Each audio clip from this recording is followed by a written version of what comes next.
República Dominicana. Eso es grave, muy grave. Eso está claro.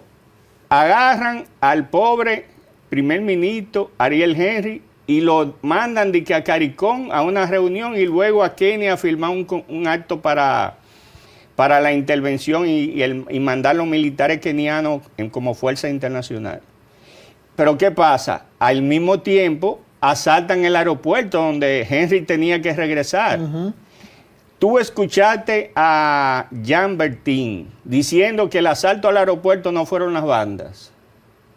¿Tú no lo escuchaste? Claro, ¿Qué lo dijo? Eso es de dominio público, según él. Según él, no fueron las bandas. Que las bandas no tenían capacidad de militar para asaltar el aeropuerto. Entonces, ¿quién asaltó el aeropuerto? Es una gran Para que no pudiera regresar Ariel Henry. Y al mismo tiempo, Luis Abinader le saca la alfombra a Ariel Henry, no lo quiere ni recibir aquí después que venía en camino en el avión. Le cierran el aeropuerto dominicano y lo mandan para Puerto Rico. A Luis Abinader le preguntan en una entrevista a un periodista sobre el tema y prácticamente lo desconsideró al periodista que le preguntó y no le contestó nada. Entonces, todas esas cosas, esos hechos, esas evidencias, la gente inteligente tiene que unirlas. Hay que unirlas para saber cuál es el plan detrás de, cuál es el plan ulterior. El plan ulterior es que el caos de Haití va a determinar la fusión con República Dominicana. Mira cómo están por manada están entrando los haitianos. Cuando en Haití hay caos total. Sí. Por manada vienen para acá. ¿Qué está haciendo CONANI? ¿Qué está haciendo todas esas instituciones? El plan que yo denuncié que estaba en el libro de trata de personas se está cumpliendo sin aprobar la ley. Todo lo que estaba en la ley de trata de personas que él tuvo que retirar por la presión mediática y social del país, que se revolteó con todo lo que se atrevieron a poner en ese proyecto de ley. ¿Que tú fuiste que lo destapaste? Que yo fui que lo denuncié la primera vez. Se está cumpliendo tal cual. Se está cumpliendo tal cual sin aprobar la ley. Porque el problema de CONANI, ¿qué es lo que hay en CONANI? Un desastre. Y estaba en manos de Raquel Albaje, la primera dama, y es un desastre. ¿Qué hicieron ahora con la guardería infantil? La pasaron a la educación. Educación está lleno de haitianos. ¿Quiénes tú crees que van a ir a la guardería infantil? ¿Dominicanos? No, la han pasado al Ministerio de Educación por eso mismo. Porque van a llegar a llenar esa guardería infantil de niños haitianos. Tú lo verás. Wow. Yo no soy adivino, pero el tiempo me dará la razón. Porque ¿por cuál otra razón tú crees que ellos pasan eso que estaba en manos de la primera dama desde el gobierno anterior? Ahora lo pasan al Ministerio de Educación. ¿Por cuál razón, Riel? La gente tiene que ser inteligente. Dios dice que da sabiduría para que al malhechor se le descubra, para que al impío se le descubra. Sí. La inteligencia descubre al impío y lo pone en evidencia. Y a Luis Abinader, si tú le examinas los hechos, tú te das cuenta que de todo lo que él dice, que la mayoría de las cosas que dice es mentira, resulta ser que el plan ulterior de él es todo lo contrario de lo que dice. Con el tema de Haití. Con el tema de Haití. Haití hay un plan, reitero, y lo repito otra vez, entre el presidente Luis Abinader con Gilbert Billo, que son socios económicos, o sea, en negocios.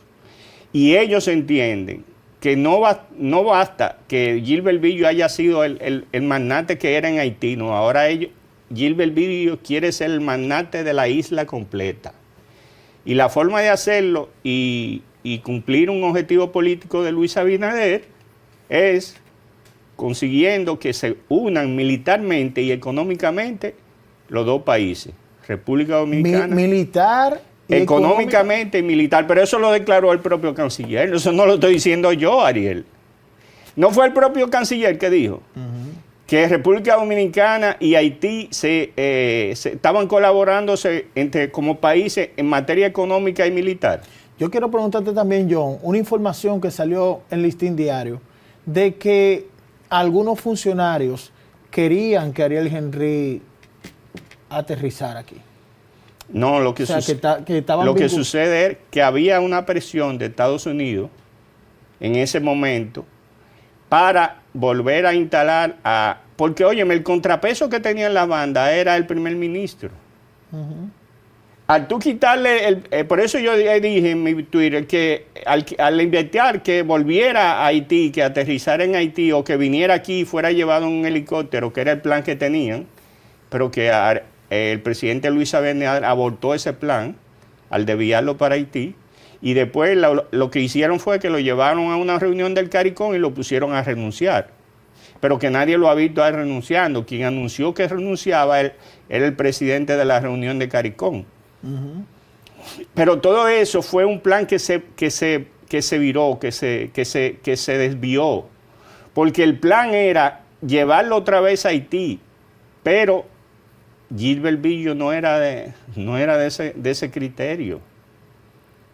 ¿Por qué? Porque ¿quién armó a las bandas? ¿Por qué fue condenado Gilbert Billo en Canadá? Por darles armas a las bandas. ¿Quién controla las bandas? ¿Quién le da las armas? Es el que lo controla. ¿Para qué se le da armas a las bandas en Haití? Y ahora el poder que hay que respetar en Haití lo tiene Guy Philippe y un oligarca de esas 10, 15, 20, 30, 40 familias vale más que un barrio entero. Un barrio aquí hace una protesta pidiendo que quieren ver al presidente y las citas se lo ponen para 3 meses después, si se la ponen, porque eso es desafiar la autoridad legítima. Pero un empresario de eso, contrabandista, que se ha formado base al contrabando, mire a ver todos los contratos que hay ahora, lo decía Antonio Marte, pero qué maldita coincidencia que todos los contratos que este gobierno da le tocan a las mismas gente que estaban con Balaguer, lo mismo. Usted está planteando una serie de ideas sumamente interesantes, pero estamos convencidos que el Partido Revolucionario Moderno, del que usted fue progenitor, pues efectivamente está en el gobierno. ¿Por qué no sencillamente apoyar otras propuestas presidenciales? ¿Y por qué entonces Ramón Alburquerque aspira a la presidencia de la República? No, porque nadie vive en el cuerpo de otro, ni nadie se realiza en la mente de otro.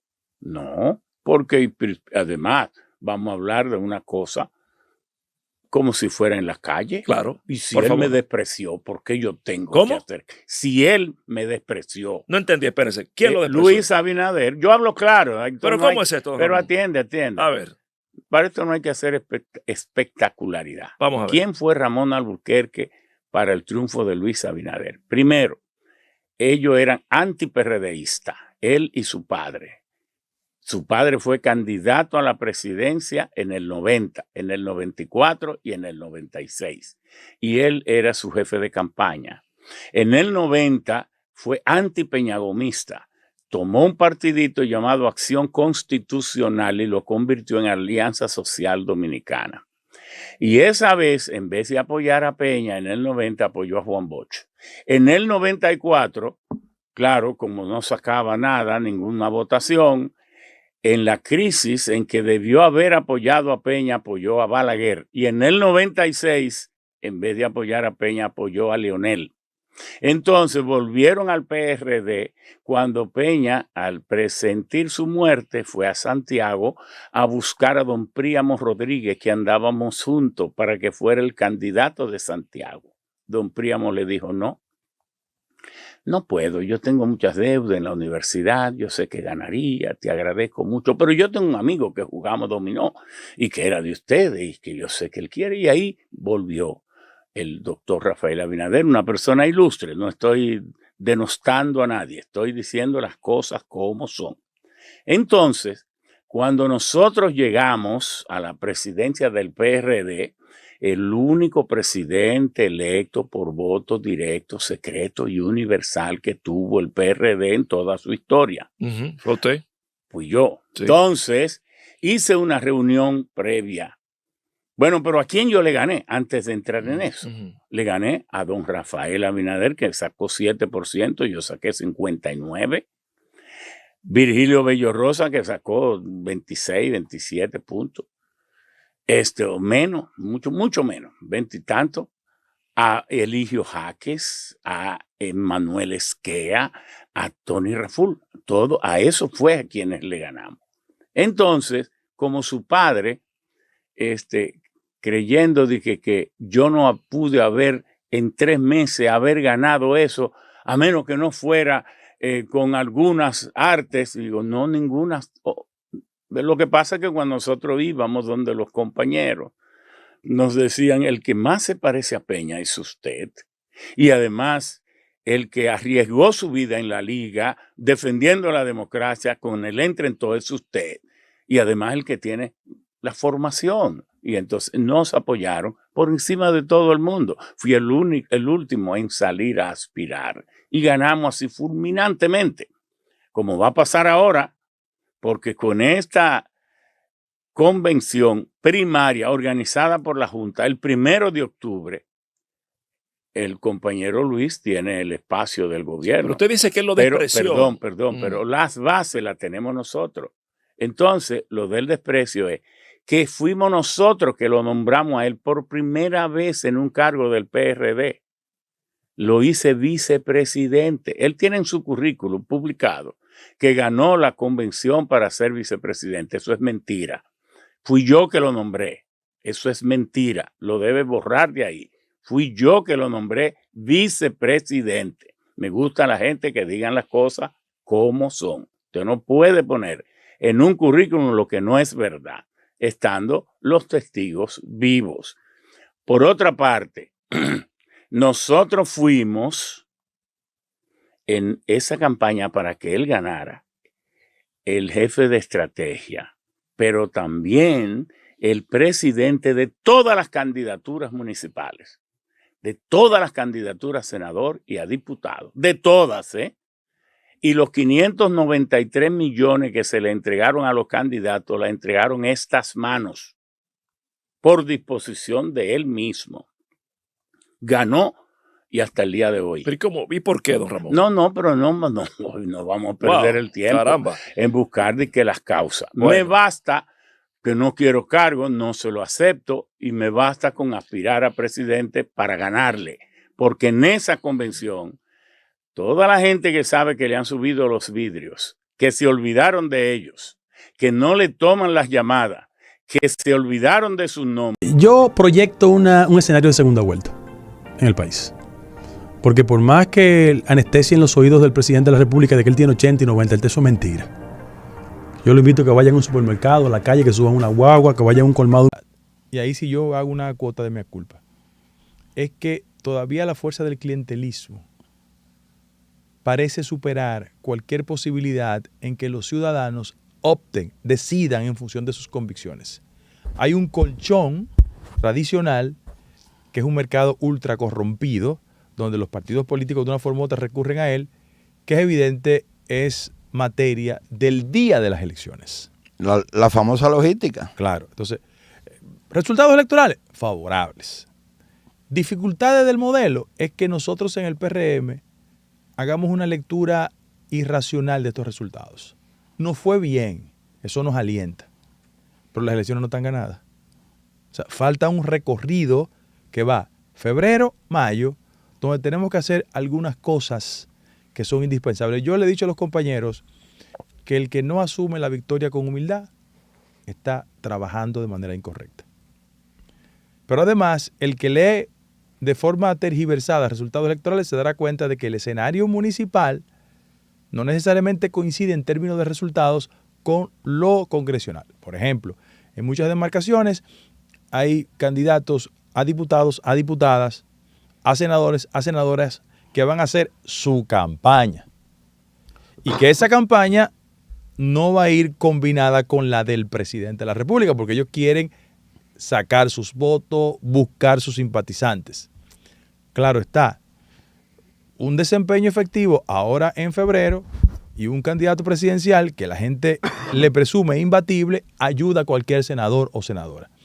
En muchas demarcaciones donde yo tuve responsabilidad, yo admito que el peso específico del partido jugó su rol. Maimón, que es un municipio muy cercano, pertenece a Bonao.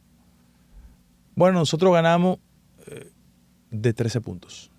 esos son 13 boticos. Ujú. Entonces, no lo digo botico de forma peyorativa, digo porque el proceso No, fue que el tan margen. cerrado. Sí.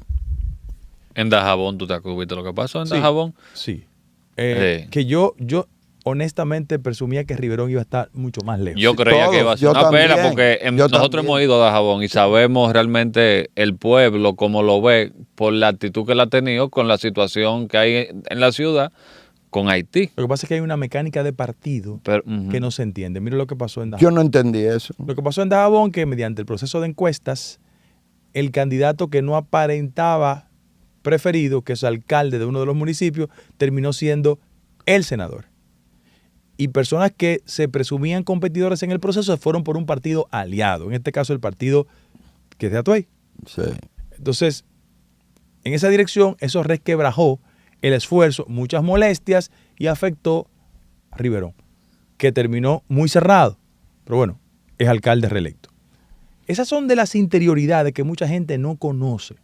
La gente me dice a mí, Pero tú sabes que hay la Junta, Guido, y te lo voy a decir porque sucedió con una que casualmente apellido Ripoll no es nada mío. La Junta tiene una cuota de responsabilidad también con lo que fue el conteo, la elaboración de las actas. Por ejemplo, el caso que te estoy poniendo en específico es muy similar al de Riverón, pero en perjuicio, y es del PRM, ella es candidata del PRM a regidora por el ayuntamiento que ganó, Roquelito ganó también. Puerto Plata. En Puerto Plata. Sin embargo, le dejaron de contar votos a ella. ¿Qué fue lo que pasó con Riverón? Si no se hace el reconteo, él pierde, pero él tenía los votos. claro. Entonces, la Junta ahí tiene que despertarse un poquito también. Y te digo algo que hay que adicionarle. Los partidos políticos han perdido su lógica educativa. Ujú. Como las escuelas de formación no operan, cada quien anda Y hay un presupuesto, para la, eso. la La Junta ley, da cuarto, la la ley ley lo obliga. Entonces, cada quien lo que actúa es en la lógica. Por ejemplo, los regidores lo que quieren ser regidores ellos, porque el sistema de elección tiene dos boletas, la de los regidores y la de los alcaldes y alcaldesas. Entonces, ese es un tema que tenemos que superar. Pero en el caso de nosotros como partido político, yo quiero hacer una reflexión en este programa que nosotros tenemos que pasar de una mayoría electoral a una mayoría ciudadana. Mira por qué. Eso es importantísimo. Lo que está pasando en América Latina, y eso es un tema viejo, Tocqueville habló sobre el tema de la dictadura de la mayoría y ese tipo de cosas, cuando hizo una evaluación de las democracias en América Latina y en los Estados Unidos. Mira cuál es el problema. Hay muchas mayorías que se han construido con legitimidad, pero como son la fuerza de los partidos, excluyen a los ciudadanos. Y yo quisiera que en el trabajo de estos 3 meses nosotros hiciéramos un esfuerzo para que la ciudadanía participara de tal manera, porque agosto 16 comienza en este país un ciclo totalmente diferente. Porque cuando tú impulsas desde el gobierno reformas estructurales, tú no necesitas solo la mayoría del partido, necesitas la mayoría de la sociedad. Y la gente podría extrañarse por lo que yo voy a decir. Hay que competir con intensidad, hay que ganar el proceso, hay que definirlo en primera vuelta, con distancias cómodas. Pero nosotros no podemos olvidarnos que si somos ofensivos, agresivos e insultantes en el tramo del proyecto hacia mayo, podríamos generar una erosión en fuerzas políticas que, sin importar lo que representen en el Congreso, son indispensables para la reforma pendiente. Cuando aquí se pase de las elecciones y el país diga, bueno, tenemos que hacer un ajuste en la estructura impositiva. No importa la representación que tenga el PRM y sus aliados en el Congreso. Necesitamos conversar con el PLD y con la Fuerza del Pueblo para esos temas. Entonces, compañeros y compañeras, en su demarcación, háganle. Que en el ámbito agropecuario se ha incrementado un 81%. ¿Cómo cuáles? Chautía coco, papa, plátanos, batata. Eso es lo que consume la gente. Guido, Colombia decía hace un rato que yo fui ayer al Congreso, que estuve allá, que me tocó esa pela por primera vez. Y allá, sentada, escuché a unas personas hablando. Para lo de mi edad, una pela que duraste mucho tiempo.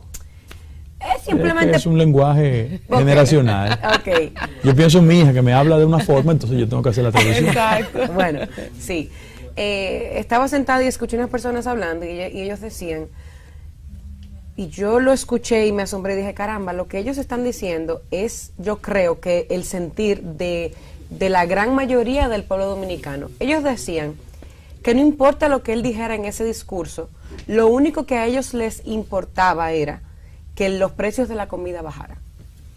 Y literalmente uno dijo eso y el otro respondió, sí, a este pueblo es muy fácil manipularlo, nada más hay que bajar el precio de la comida y nosotros nos allantan con eso. Y es increíble como realmente lo único que la gente se ha enfocado y lo único que a la gente le importa es eso. No, a la gente le importan muchas cosas. Lo que pasa es lo que tiene que enfrentar en el día a día son los precios de los artículos de primera necesidad.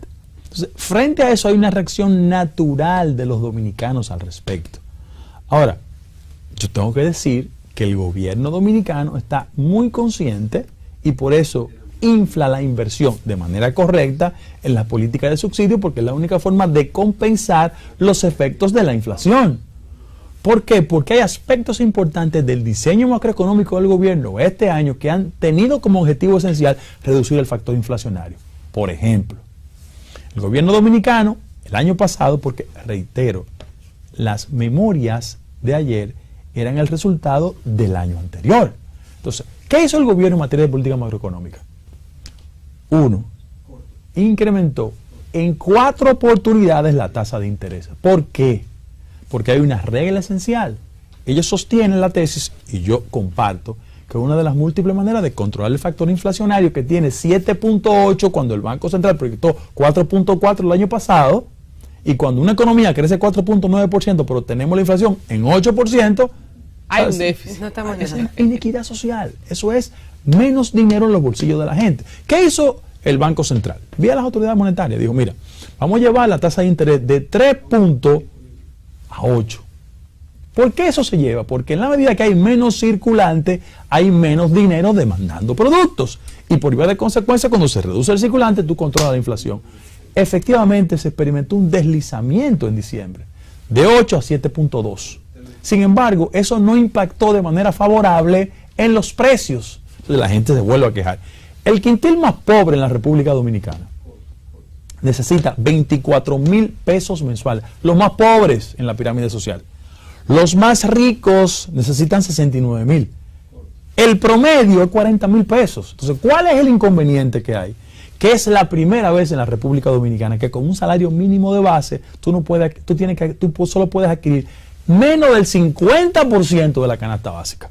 Pero él dijo que no, que se podía comprar más que en el 2011. Eso no es verdad. Hizo la comparación con el pollo. La realidad en práctica es que en la actualidad, con la base del salario mínimo, que son 16,500 pesos, eso no alcanza a lo que dice el Banco Central, que es el 50% de la canasta básica. De las cosas que habló es de la posibilidad de un aumento en los sueldos en el sector privado. Y con esta pregunta te lanzo, ¿verdad?, para que hagas tus propias propuestas. Ante la realidad económica mundial y las cosas que el presidente, que su gobierno ha manejado, junto con esta posibilidad de aumento, ¿qué otras cosas, por ejemplo, harías tú para mejorar que quizás lo que se quiso decir en ese discurso se acerque más al sentimiento de la gente que Yamel vio sentado el día de ayer alrededor de ella? Sí, pero permíteme explicarte 2 cosas sobre el tema de la tasa de interés, que me quedé. Para que la gente tenga una idea, hay impactos en la economía que parecen invisibles, pero son terribles al bolsillo.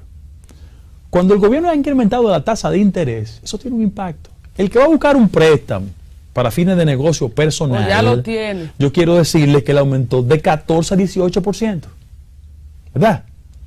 ¿Cómo eso se traduce en la gente? Si yo me casé, y me casé hace 28 años, y vivo en Santo Domingo Norte, y conseguí un préstamo en el sector hipotecario, y yo pagaba 24,000 pesos, el incremento de la tasa de interés se traduce en más dinero que yo tengo que poner para cumplir con mi obligación hipotecaria. Pasó de 24,000 pesos a 26,800. Es decir, esto también golpea la clase media. Son factores que parecen invisibles en el discurso, pero a la gente le impacta terriblemente. Pero, por ejemplo, de no hacerse ese aumento de tasa de interés, porque hay cosas que manda el momento.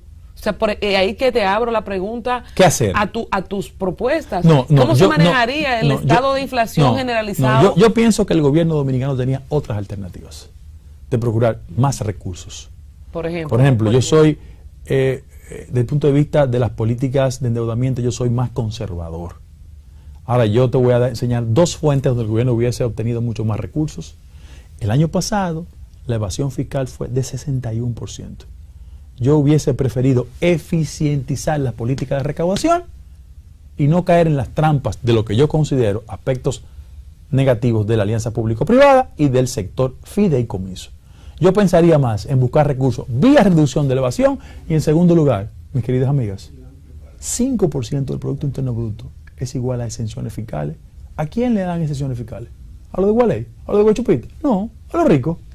Entonces ahí existe un baldón de recursos con disponibilidad para que el presidente de la República se genere la fluidez económica necesaria y que el país no tenga una sola perturbación. Se puede gobernar quitando